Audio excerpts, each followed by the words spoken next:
In this video, I will suggest ways that you can prompt students to reflect on their musical interactions in the music studio. One of the things that we don't really have a lot of time for are questions. We only have 30 minutes, we only have 45 minutes, and we're trying to cram-pack as much stuff in there, jam-pack as much stuff in there as we can. Questioning tends to be something that doesn't get in the way, but it's nice if we can do it. So we're activity, activity, activity, activity, activity, activity, activity, activity, and go. Next class. Activity, activity, activity, activity, activity, activity, activity, activity, and go. Next class. And then we drop dead at the end of the day because we're so exhausted. Because of the pace of our classes, it's tough to have kids reflect. And we need to remind ourselves that reflecting is important to their learning. From San Francisco to South Africa, everyone is asking their children, in whatever language they speak, think, just think, please. For all that is good and beautiful in the world, please just think.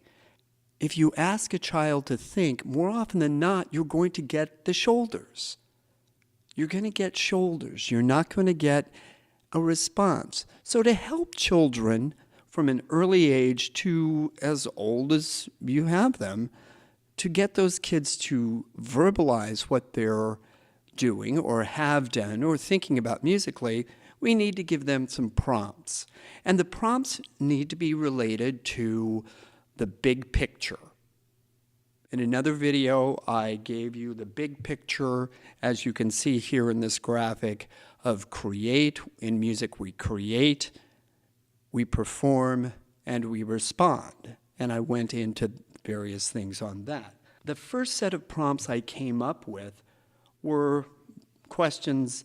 Did I, the child, asking him or herself, did I communicate through performance or interpretation?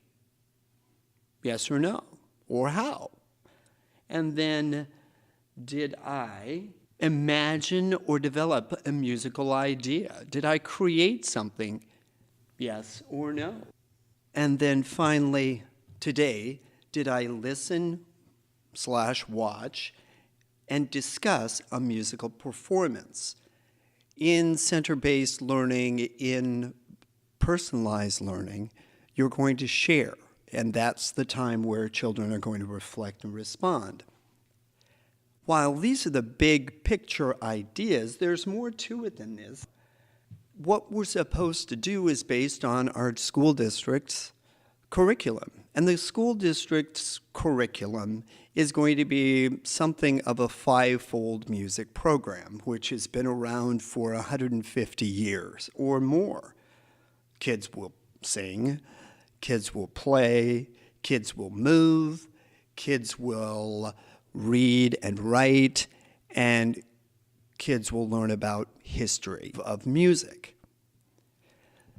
Because this is just me and my where I am in life, because I am passionate about children making music when they are grandfathers, grandmothers, I'm not so much worried about music reading and notation, because you can make music with your grandkids without using a music book. I want to give them the value of, man, I can make music anytime I want.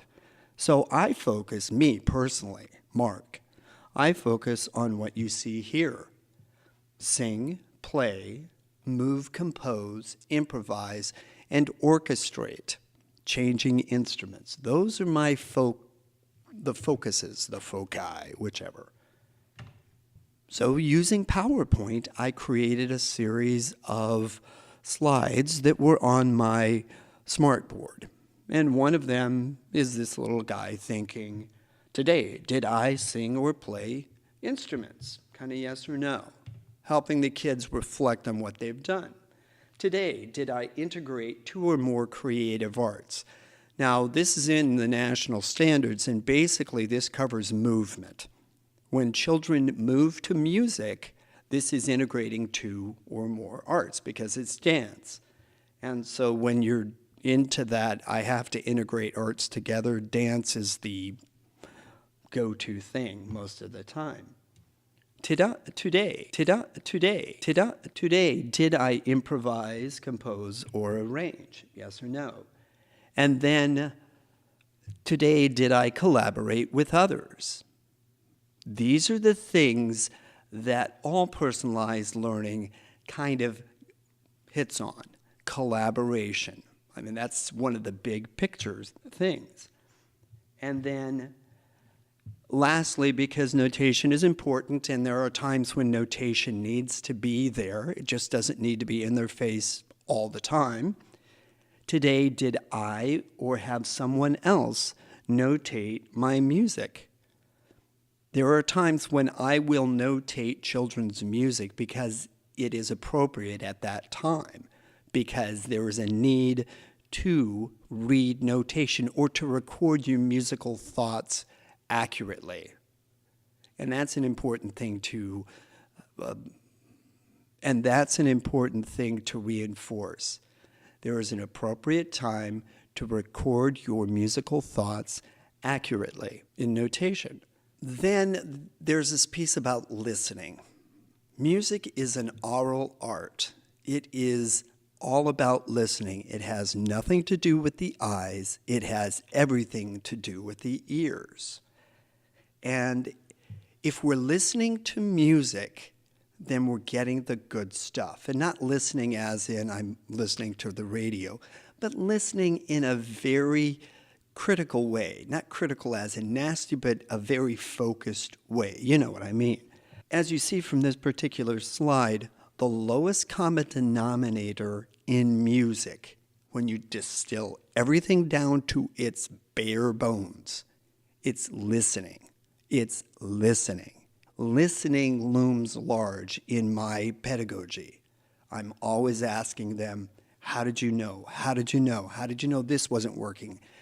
Basically, take your standards, your district standards, and if you categorize everything, K through 5, K through 8, K through 12, it doesn't change. The big picture doesn't change. And if you can see the big picture, then it will be easy to ask questions, the same question, to a 5-year-old and a 15-year-old, and it will be appropriate because it's relevant to what they're learning in that moment. Again, if you can distill all of this stuff down to its essence, you have less to remember, and you'll be more accurate with how you question students because you're not worried about the minutia. Intelligent questions need to be asked relative to the standards that you are expected to meet. And it's not ticking off, I've done this and this and this and this and this, unless you're in a situation where your administrator demands this and this and this and this, which you're going to have to do what you have to do. My challenge to you then is this. Come up with questions, a series of questions, not more than 10, fewer than 10, that you can ask your children at the end of every class. Come up with a series of questions, yes, no, that you can ask your children at the end of every class so that they know what they have done.